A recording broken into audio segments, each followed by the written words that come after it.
I know, what can you say? Yun nga, sabi ko nga sa kanila, like bago pa maglaro na, bigay lang lahat.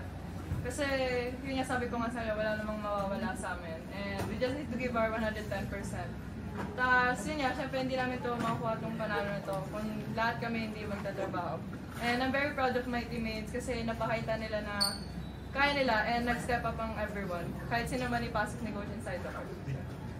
Thank you, Lian. To AC, you had 17 attacks, 2 blocks, 10 digs. So, what can you say about your team's effort? It's a very long match, but nanalo kayo. What can you say? All I can say is grabe yung effort na isa't isa. Actually, habang nakapila kami, naiyak ako kasi na-realize ko na lahat nagtrabaho this game and kitang-kita ko kung paano ayaw tigil na lahat and gusto talaga namin makuha itong win na to. Thank you, AC. Okay, the floor is open for questions. For the two players, what do you say about the amount of growth that you see from yourself and from your teammates, especially this is such a character-building win, no? Parang talagang hindi kayo bumitaw.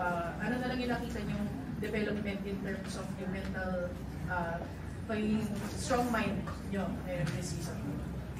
Siguro as a captain, nakikita ko sa mga teammates ko na ina-embrace talaga nila yung mga nagiging bagong role nila inside the court. Since yun nga, parang 11 na lang kami. Kailangan namin maging ready always kung saan man kami ilagay ni coach na position. And nakikita ko rin na sobrang eager sila na kahit saan man silang position, magko-contribute sila sa team. So, I think everyone is very eager to work, kahit yung mga rookies namin. And especially now, 11 na nga lang kami, as Lian said. Yung mga rookies, they are called to step up and they are really stepping up and embracing the positions that are given to them kahit hindi sila sunod sa position.